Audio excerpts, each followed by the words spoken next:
so that you're visible to the, whoever's running the meeting. So,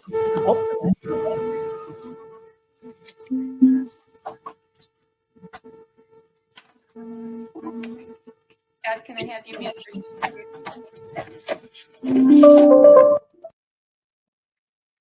it sounds like he's printing. He's printing something.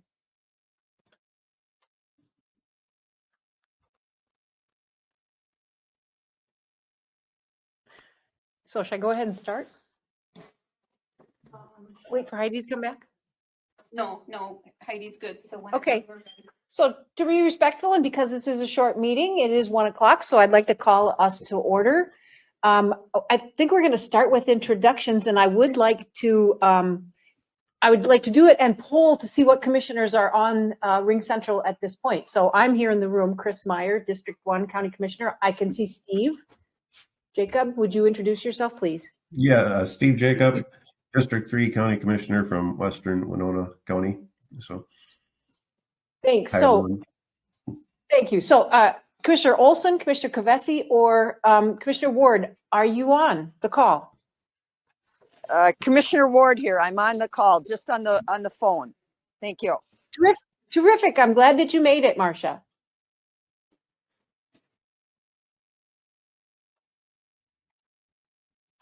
So, Commissioner Kavesi or Commissioner Olson, are you on the call?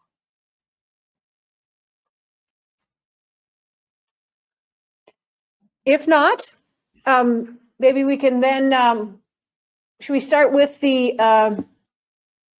our legislative delegation and then our department heads? So, okay. So, Representative Jean Pulowski. Hold it. Yeah, Representative Pulowski represents a good chunk of Winona County. And I see that Senator Jeremy Miller is with us. I am. I have no idea if you can hear me. This is my first time using this platform. Oh, start video. Hold on 1 second here. We can hear you. All right. Well, I tried to start my video. Hi, Jeremy Miller, State Senator representing Southeastern Minnesota. And we do see you now, so that's wonderful. Excellent. And Senator Mike Goggins.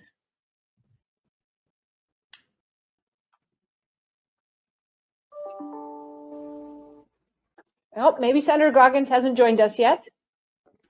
And that was it in terms of the legislative delegation. Okay, so I can't see everybody from in the room, but department heads, starting with, I see Bob Bambanek, then Kay Qualley. We can't hear you, Bob. Oh, good afternoon, everyone. This is Bob, the County Recorder. Thank you, Kay Qualley. And then after Kay, John Conway. Madam Chair, do I want to run through my quick list while I'm up at this time, or just an introduction? All right. Planning and Environmental Services Director, Kay Qualley. Thank you much. John Conway. This is John Conway. I'm the Winona County Assessor. Thanks. I can't see any other department heads. So if you're on, could you unmute yourself and tell us who, Chad? Hi, Chad Lang here, Director of Information Technology. Thanks. Dave Kramer? Dave Kramer, County Highway Engineer. Any other department heads? Could you unmute yourself and say hello? Hello, this is Karen Sannis. I'm the Health and Human Services Director for Winona County. Thanks, Pat Moga, Finance Director. Thanks, Pat.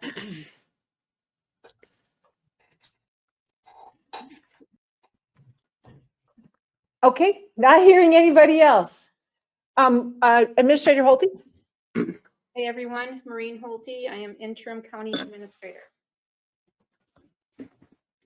So I think Maureen's plan was that the commissioners could talk first if they have any concerns or issues that they wanted to bring up to the legislative delegation.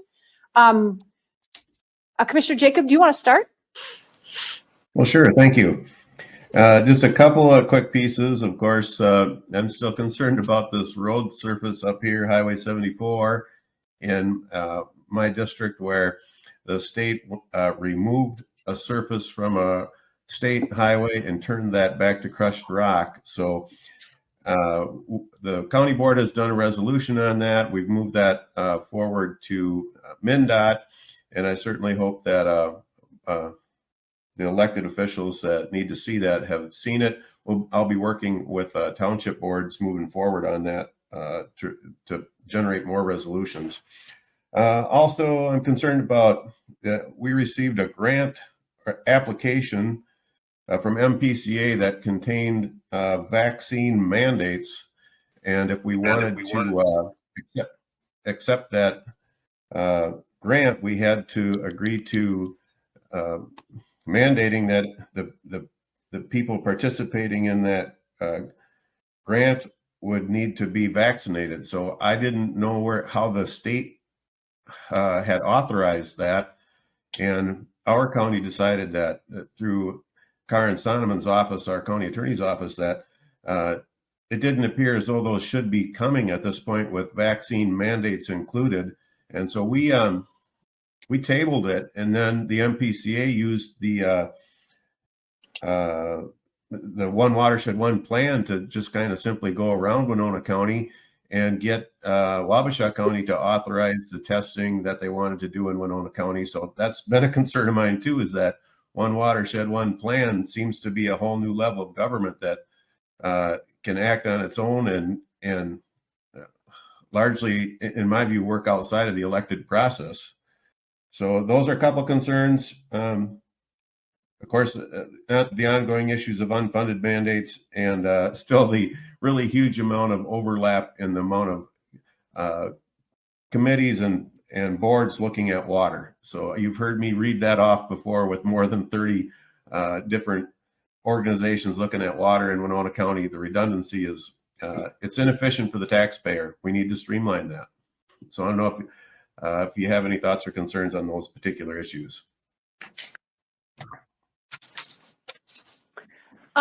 Yeah, so thanks. Rather than allow a response right now, Commissioner Ward, would you like to share with us what you might have as concerns? I don't have any that I'm going to talk about today. Yes, thank you. First of all, thank you all representative senators for joining us today.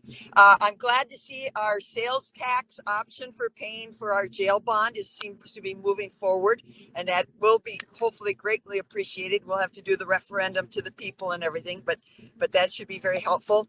I know there's discussions at the state level about increasing county program aid. And that truly is a direct benefit to our local property taxpayers. Because of all the unfunded mandates and the cost shifts in programming and everything, a flat, a percentage of increase in county program aid will help us, reduce property taxes immediately. And then the other thing is, I know there's been discussions about with COVID, we were allowed to use a lot of remote meeting options, and I see a lot of those options maybe going away. It's not so bad in southeast Minnesota, but I know my counterparts in western and northern Minnesota, it's not unusual for them to drive several hours for an hour meeting. And if we could continue to use the remote, the Zoom options for different committees that we all serve on, would be greatly appreciated. For me personally, sometimes I have meetings in Rochester. Well, that's an hour and an hour. That's 2 hours out of my day, pretty non-productive. So having a Zoom just really helps that. I don't know where that's going, but I know it has been discussed. But thank you for the jobs you're doing. I appreciate your time and interest in us. Great. Do we want to allow the legislative? Yeah, okay. So I think at this point we would allow the legislative delegation to make a response. I'm not sure who wants to go first, Jean or Jeremy? I think Senator Goggins online here too. Oh, Senator Goggins, welcome. Could you unmute and introduce yourself? Yeah, Senator Mike Goggin, District 21 for this year. Next year will be District 20 for whoever becomes senator here. So. Thank you much for attending today. Sure, thank you.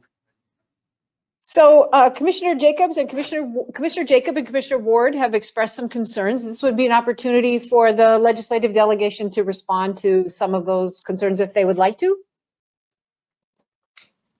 Well, I can start. The property tax subcommittee of taxes is going to meet in about 2 hours, and we will be passing out our recommendations to the full tax committee, which will include the Winona jail. So that will be on its way today. I'm not sure about what Commissioner Jacob said with vaccine mandates. If they were using federal COVID money, the vaccine mandate may have come from that. I'm not aware of state mandates attached to our grants. So if you could find out if that was federal money being used and then the mandate fell from the federal, or if it was actually our money. This is one watershed, one plan money. Madam Chair, if I could just make a clarifying remark, the MPCA was using guidelines from the Office of Management and Budget. I believe it was 1446 or 1448. That's where that emanated. I think we could send you some follow-up documentation. Yeah, would you follow? Just tell us where exactly it is, and we'll see. Because I thought most of that had fallen off long ago. So, and then I'll let the others respond, and we'll press on because I know you've got a lot of department chairs here that probably want to add to this. Yep, thanks. All right, I'll go quick. I'll just give a real quick legislative update on where we're at here in the 2022 legislative session. So I think we are, I don't know, 8 or 9 weeks into the 2022 legislative session. This, of course, is a non-budget year. We passed the 2-year, $52 billion bipartisan budget last year. And this year is considered a non-budget year. Typically, the focus would be on a bonding bill. And this is the first time in my legislative career that we've been this far into a non-budget year, and there's been very little discussion about bonding. But there's been a lot of discussion about other issues. Public safety, certainly one of those, with crime absolutely out of control, especially in the Twin Cities metro area. So we are focused, Senate Republicans are focused on investments in more police officers, as well as holding violent criminals accountable for their actions. And even though crime is out of control in the Twin Cities and not necessarily, thankfully, in our part of the state, what we are finding, and I'm sure the sheriff might touch on this when he talks, is we're seeing law enforcement professionals, police officers, retire at a faster rate and a younger age than we ever have before. So a big part of our budget proposal during this, in our public safety bills, will be retaining current police officers as well as recruiting new police officers. In addition to that, you've all probably heard that the state of Minnesota has a massive budget surplus, $9.3 billion. And it's not uncommon for the state to have a small budget surplus or deficit, maybe $1 billion here and there, but $9.3 billion is a very, very large, massive budget surplus. And in our view, that is because the state is collecting too much money from the taxpayers. A strong focus in the Senate will be returning a significant amount of those significant amount of the surplus back to the taxpayers through permanent ongoing tax relief. So working Minnesotans have more money in their pockets every single paycheck, week after week, month after month, year after year.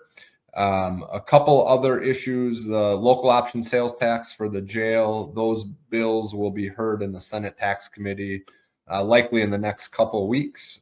So we will hopefully get a committee hearing on that proposal.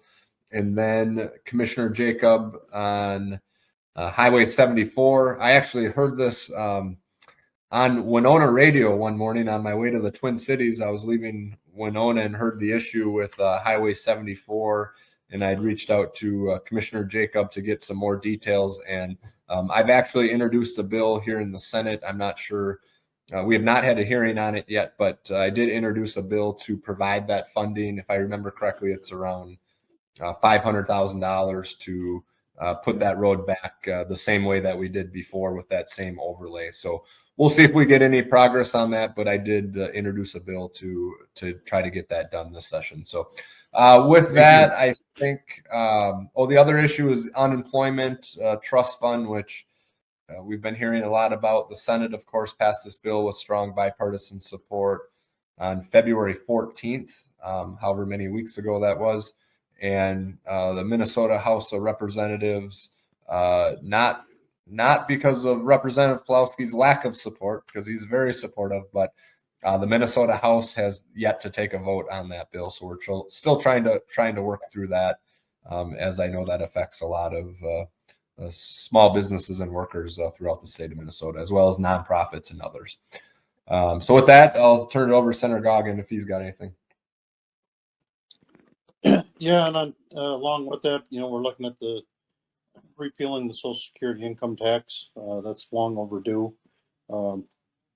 Ever since I've been in the Senate for the last 6 years, that's been one of the highest priorities I have. In fact, it is my number one priority, is to get rid of that. And then I hear it constantly from our retired folks and folks on single income Social Security.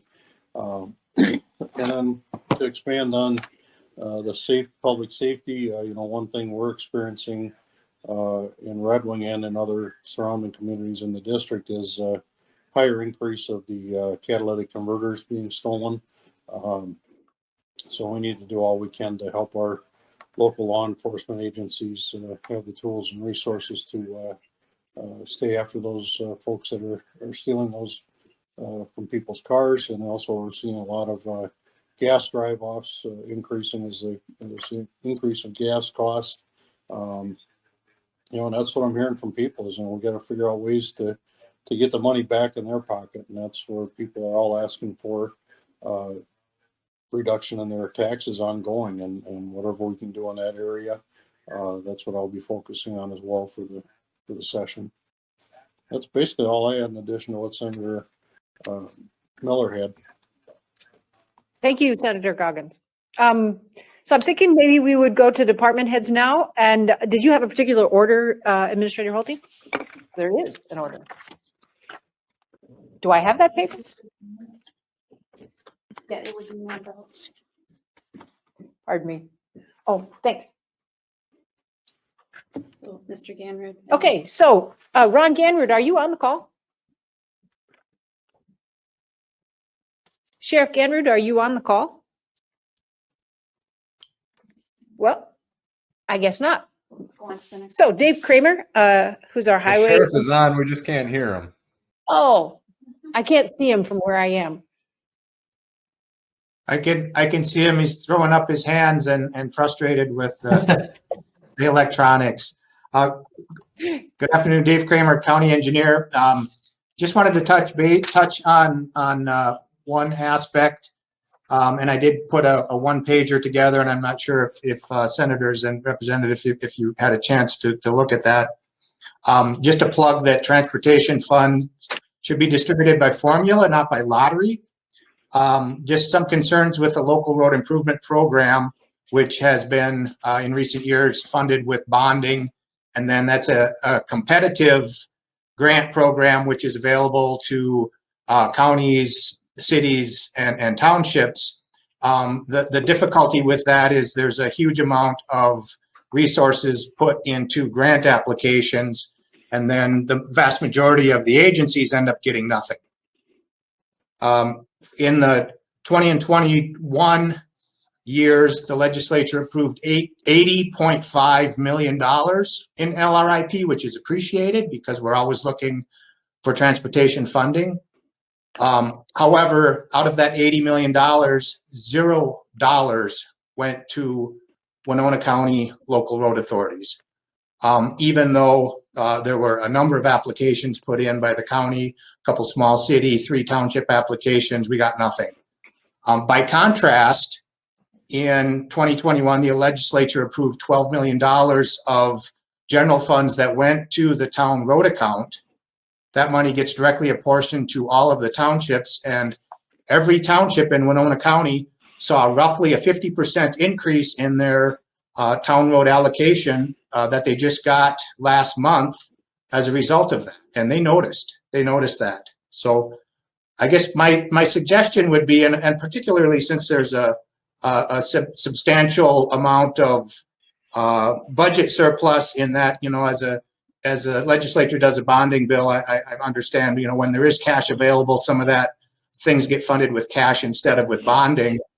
Along those lines, my suggestion would be in lieu of local road improvement program to make an equivalent cash appropriation to the county state aid highway fund, the municipal state aid street fund, the small cities assistance account, and the town road account. And in that way, those funds, it'd be virtually zero administrative overhead. They'll get distributed to every single agency. I think that would be much better public policy. Thanks. Should we move right on to, yeah, in the interest of time, because we only have 10 minutes. Kay Qualley.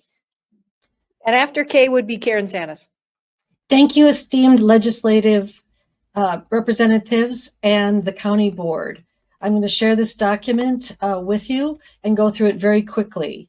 It states that we're wishing to have support of MCPSA through AMC and MICA. The information contained here has emanated from the Economic Development Authority surveys of Southeast Minnesota, the Planning Commission, the county board, and staff. Under economic development, reducing barriers for local businesses, helping childcare businesses through childcare stabilization grants, and helping burdened working families for childcare, addressing workforce housing needs, providing incentives for builders to assemble small homes, maybe in planned unit developments, helping with the infrastructure piece to help cities. Last night, as part of a meeting with the small cities of Southeast Minnesota, that came up repeatedly. I've said before, I'll say again, state block grant funding has stayed exactly the same for years. And while we're not looking for bloat, what we're looking for is something reflective of the wages that increase modestly each year, and also concerns about the increases in septic permitting, because without building homes in small rural enclaves and towns, then the growth of septic systems increases. And that's a mismatch, and training is expensive through the MPCA. Not everybody wants to live in a town, but if there's no housing in a town, that's what happens. Soil health, best practices support and protection of prime farmland, because that's part of our comp plan. Continue to support Bowser's solar pollinator program and lawns to legumes program, because it reduces high input turf. Solar. This has come up repeatedly. Supporting research into solar energy production, but getting the public utilities in Excel to be more transparent to counties about grid capacity and impacts. We don't want to see 1 megawatt to 5 megawatt systems permitted and then not be able to put small systems in the same lines for dairy barns and schools and homes. Allow the Ag Land Preservation Program to have small solar arrays on lands in the program.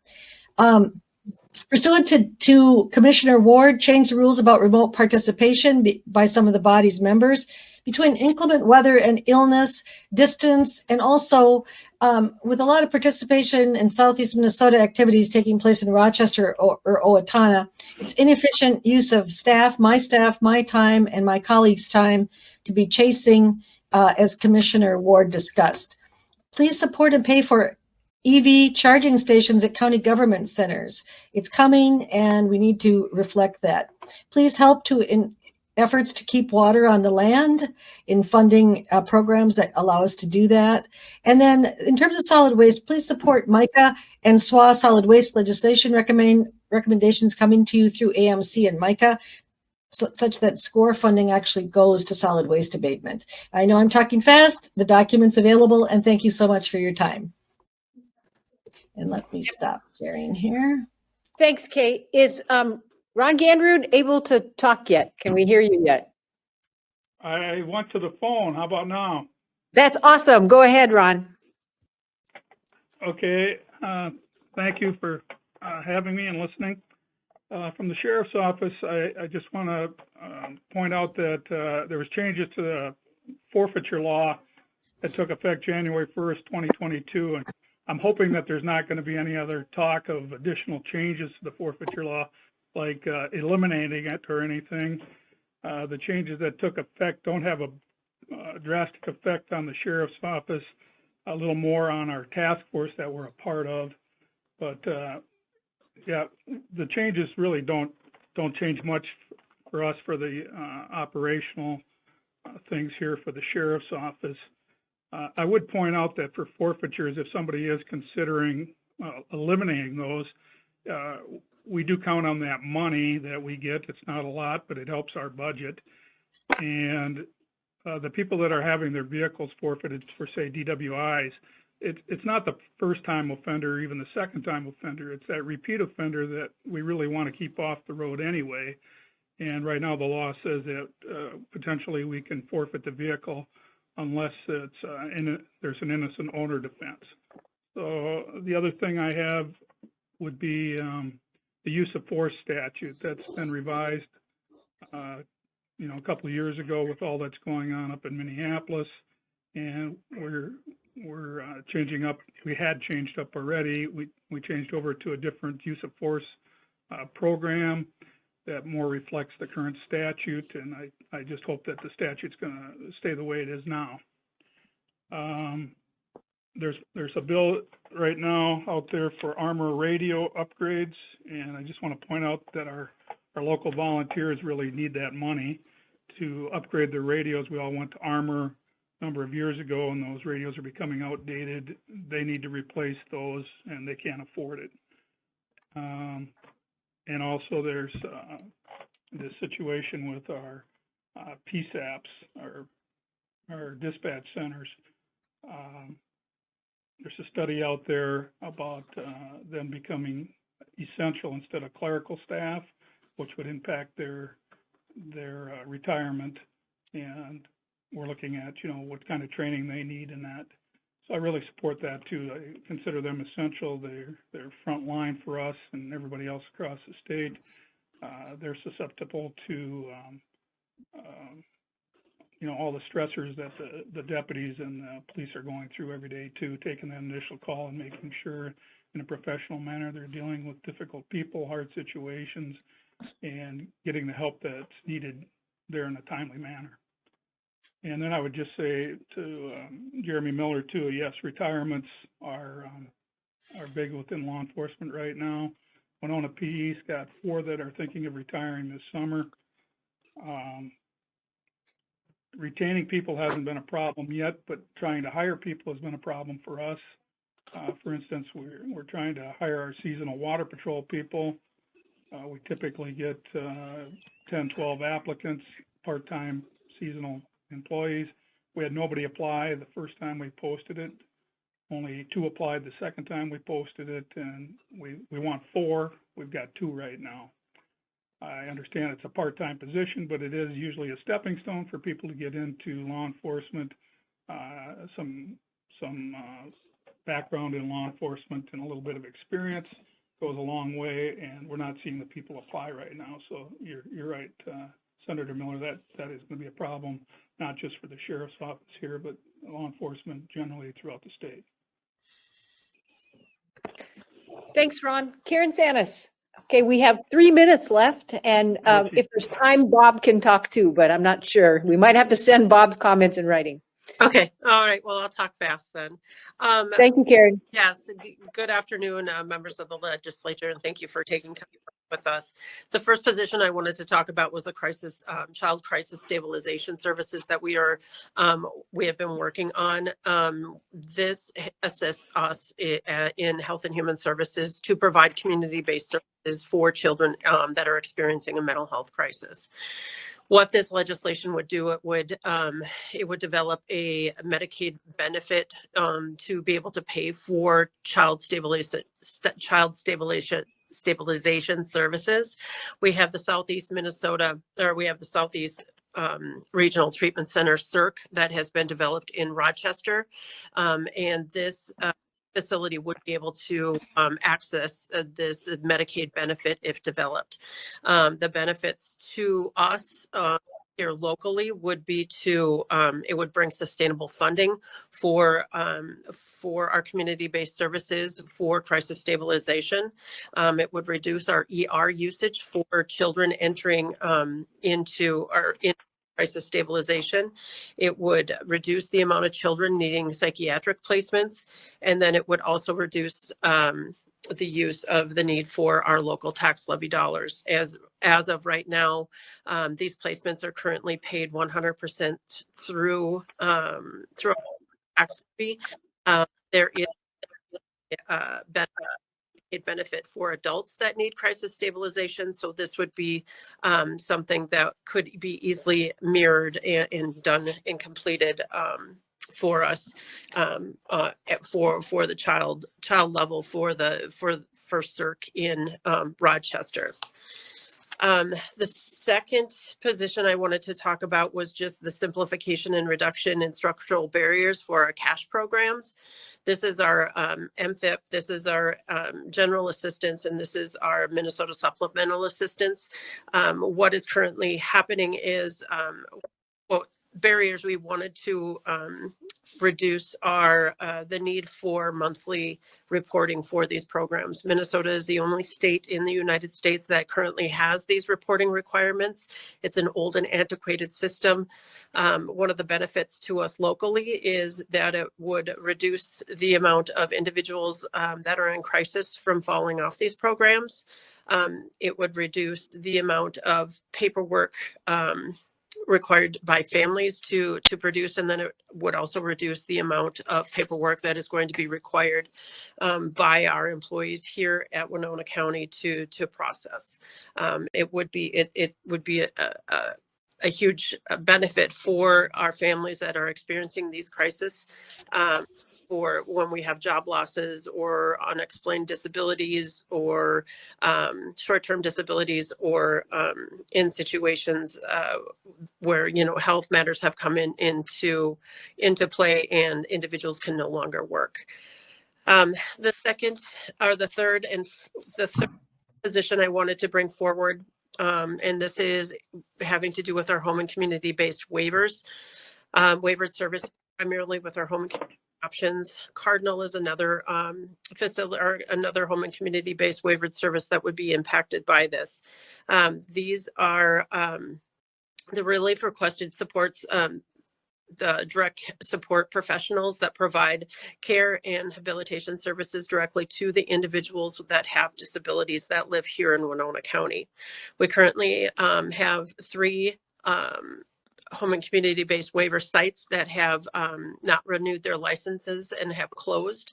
We required Health and Human Services employees to try and locate different placements for these individuals to live.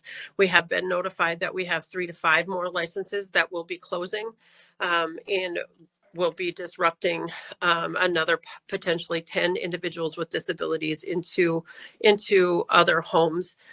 These are individuals that live here in Winona County, that grew up here in Winona County, that have ties here to Winona County, that are looking at being displaced into other facilities in other counties throughout the state of Minnesota because we don't have the availability of beds here. It is very distressing to these individuals to have to think about leaving their home community. The position is very well written. It is not through one of our associations. It is through an association for home and community based options, but it is something that I believe really encompasses a need, not just here in Winona County, but throughout the state of Minnesota for these home and community based waivered services. So thank you. Thanks, Karen. We are over time. And so, Bob, I'm sorry that you don't get an opportunity to share. I think maybe we can collect your thoughts and send them on in writing. Otherwise, I think we're ready to adjourn.